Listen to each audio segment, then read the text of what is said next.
Welcome to the deep dive.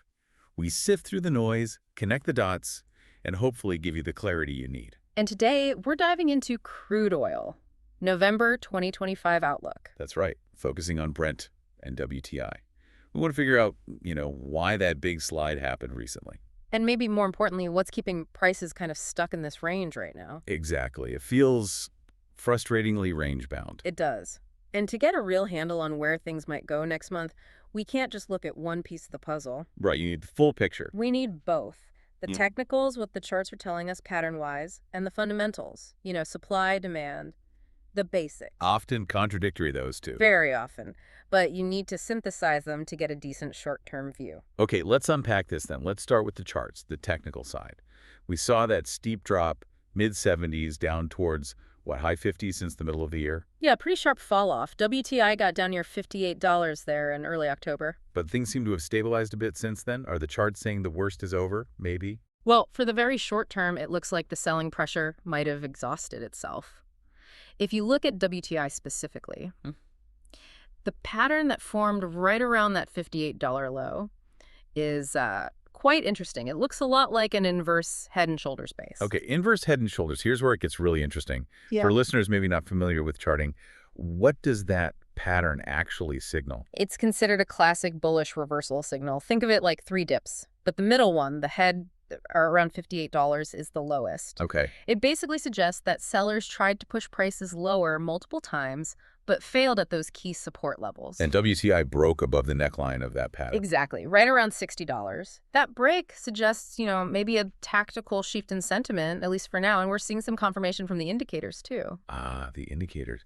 They were definitely screaming oversold just a few weeks back. What are they showing now? They absolutely were. The RSI, the Relative Strength Index, it measures the speed and change of price movements. It jumped pretty quickly from heavily oversold, like low 30s, back up into the mid 40s. That's momentum turning. Okay. And the WAC NZD indicator, that's another momentum tool. It's flattening out. It looks like it's getting ready for what chartists call a bullish crossover. Which means... It suggests the near-term trend might be shifting upwards, favoring a bit more of a rally. But hang on, if these signals are pointing up, why aren't we seeing prices, blast back towards $70? What's holding things back? That's the crucial caveat. The bigger picture, the dominant intermediate term trend, is still definitely bearish. How do we see that on the chart? The moving averages. Look at the 20-day, the 50-day, the 100-day. Oh. They're all still above the current price, and importantly, they're sloping down. Okay, so the main trend is still down. Exactly. That confirms the downtrend is structurally intact. For WTI to really signal a true reversal, it needs to break convincingly above that key resistance zone. Let's call it $62 to $64. So until that happens. Until that happens, this bounce is really just a corrective rally within that larger downtrend. Got it. Now, Brent Crude, the global benchmark. Similar slide from the mid-70s, but the chart pattern looks a bit different. That's right. Very similar price action overall, but the geometry is slightly different. Brent found really strong support right around $60. It formed more of a classic double bottom pattern there, basically two strong tests of that $60 level that held. And you saw confirmation there too. Yes, we saw some bullish candlestick patterns, like hammers and engulfing patterns right at those lows. It showed the market really didn't want to go much lower. So Brent, like WTI, seems to have put in a short-term floor, but is also bumping up against resistance now. Precisely. Brent is really struggling right around that 62 to 63 Thorol area. And that's significant because its 50-day moving average is right there, too. So that's a key test. It's a big test. If Brent can get a solid daily close above, say, $63, that validates the bounce and maybe target $65 next. But if it fails? If it fails to break through, the risk is it rolls over and has to go back and retest that $60 support level again. Okay, so pulling the technicals together, it feels like we've seen a short-term bounce off oversold levels. Definitely. But the underlying trend, that dominant downtrend, is still very much in charge unless these key resistance levels break. That's a good summary. The technicals suggest a tentative corrective rally, but the intermediate trend is down. So we know how the market's reacting. Now let's get into the why. The fundamentals. What's driving that downtrend and keeping a lid on prices? Yeah, the fundamentals really seem to be the main story here, and the core issue is pretty straightforward. It's a supply glut. Too much oil. Essentially, yes. Global oil supply growth is just running ahead of demand growth right now. Okay, let's break down those supply drivers. Where's all this oil coming from, starting with the U.S.? The U.S. is a huge factor. Production is hovering around record highs, something like 13.5 million barrels per day. Wow. And what's interesting is that this growth isn't just about high prices anymore, it's about efficiency. Mm. Producers, especially in places like the Permian Basin, have gotten incredibly good at drilling cheaper and faster. Their break-even costs have come way down, so they can keep pumping even when prices aren't super high. Relentless growth there. Yeah. But it's not just the U.S., right? OPEC Plus is also adding barrels. Correct. OPEC and its allies, they're slowly, methodically unwinding the production cuts they put in place earlier. They're adding maybe 0.1 to 0.2 million barrels per day back each month. Okay. And you also have other non-OPEC players like Brazil, Canada. They're contributing too. So you stack all that growing supply against demand that's Muted, is that the word? muted is a good word. The forecasts for global demand growth in 2025 are pretty modest. We're talking maybe 0.7 to 1.0 million barrels per day. And where's the weakness concentrated? A lot of it is in the developed world. The OECD countries, think Europe, Japan, North America. Consumption there is basically flat or even declining slightly. Why is that? It's a mix of things. Better fuel efficiency in cars, the rise of electric vehicles, and just generally slower economic growth in some of those regions. So simple math. Supply growing faster than demand. Leads to inventories building up, and that's exactly what we're seeing. That's the proof of the surplus. It is. Commercial stockpiles in the OECD are high, and we're also seeing an increase in oil on water, crude being shipped on tankers, but not yet delivered or sold. That points to a surplus environment. Okay, let's talk about OPEC Plus strategy then. Because if there's a surplus, why are they adding supply? They agreed to put another 137,000 barrels per day back in November. Seems counterintuitive.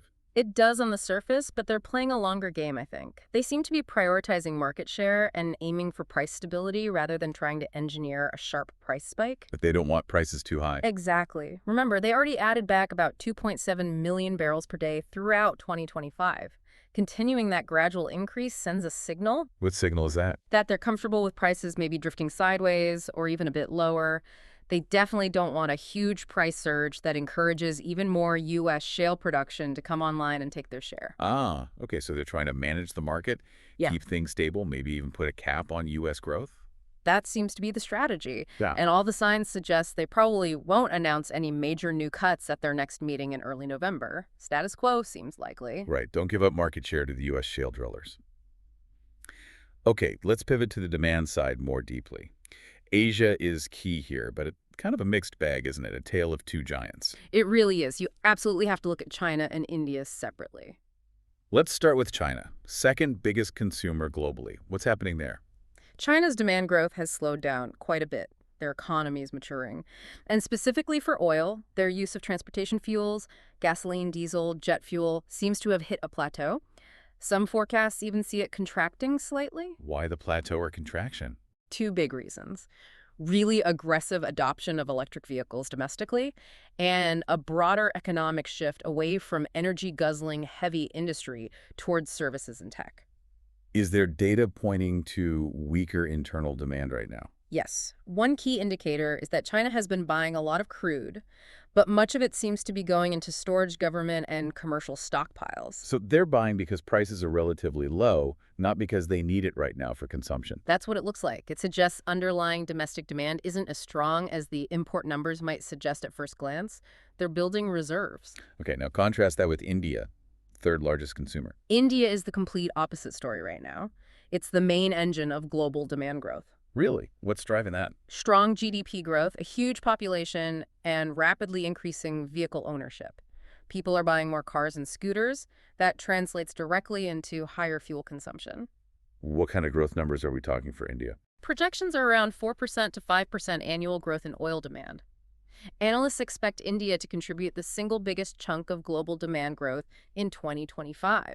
So that divergence, China slowing, India accelerating, explains why the overall global growth number is just modest. Exactly. India's strength is offsetting China's slowdown, but China's sheer size means its flattening demand really weighs on the global total. Okay. And we can't forget the U.S. biggest producer and biggest consumer, are they doing anything on the demand side that matters? A little bit, yes. Not huge, but noticeable. The U.S. government is trying to refill its Strategic Petroleum Reserve, the SPR. Right, they drew it down heavily before. They did. Now they're planning to buy back around 1 million barrels for storage late this year. Which isn't much in a 100 million barrel a day market. It's not massive, no, but it's consistent, targeted buying. It provides a small, steady source of demand, kind of like a little floor under the market.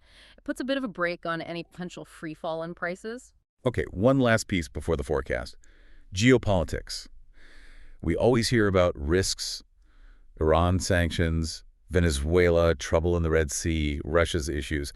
Why haven't these blown up the market recently? It's a good question. The risks are definitely there, and they cause temporary spikes sometimes. But the key thing is, despite the headlines and the sanctions, the barrels are mostly still finding their way to market. No, so? Countries like Iran and Russia have managed to find other buyers, largely in Asia.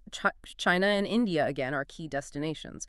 So while there's friction and rerouting, we haven't seen a major sustained disruption. Like a pipeline getting shut down for months, or Yeah. a major export terminal being closed. Exactly. We haven't had that kind of large-scale, permanent supply removal that would be needed to fundamentally erase the global surplus we've been talking about. The underlying oversupply trend has been more powerful than the geopolitical noise, recently at least. Okay, so pulling it all together now, Yeah. we've got technicals hinting at a short-term bounce. But fundamentals screaming oversupply and pointing to a ceiling.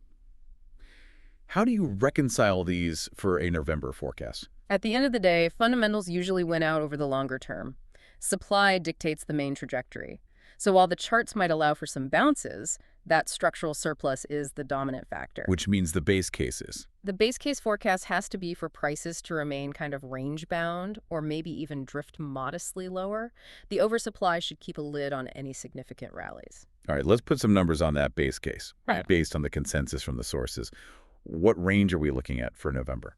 Assuming things continue as they are, moderate demand growth, plenty of supply from the U.S. and OPEC plus easing, we'd expect WTI to trade mostly in the $60 to $65 per barrel range. Okay, and for Brent?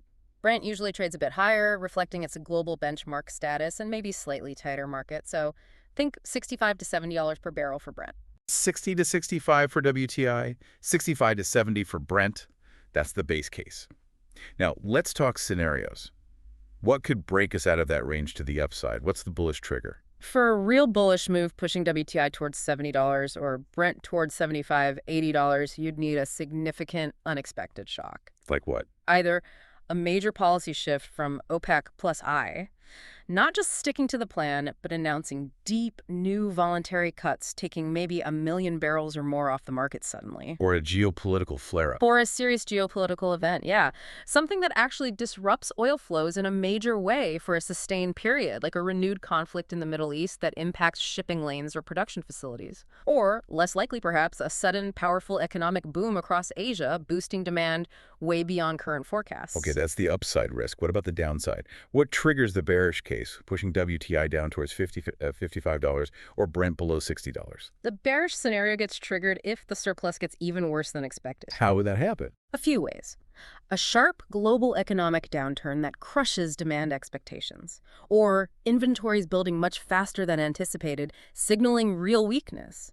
Or, potentially, if discipline within OPEC Plus breaks down and members start producing above their quotas, flooding the market. And technically? Technically, a break below those recent lows, $58 for WTI, $60 for Brent, would likely confirm that bearish momentum is taking over again. Okay, so summing up for you, the listener. The market's really caught in this tug-of-war right now. Technicals are trying to pull it up from oversold levels. Well, the fundamentals, driven by that persistent supply glut from U.S. shale and cautious OPEC plus moves, are pulling it down, or at least keeping a lid on it. Which raises a really important question as we look ahead, doesn't it? It does. You've got these really divergent demand signals. China, the giant, seems to be maturing, maybe even plateauing, while India is still growing strongly. How stable is that baseline forecast when its foundation rests on those two giants pulling in different directions? That's a great point. The stability of that whole $60, $70 range really depends on which of those demand trends, China's slowdown or India's growth, wins out in the coming months. Exactly. And here's a final thought for you to chew on. How much weight should you give that dominant bearish long-term trend shown by the moving averages when you have these short-term factors like the U.S. buying for its SPR, providing temporary support. It's a tricky balance. It really is. Something to keep in mind as you track the market moves into November.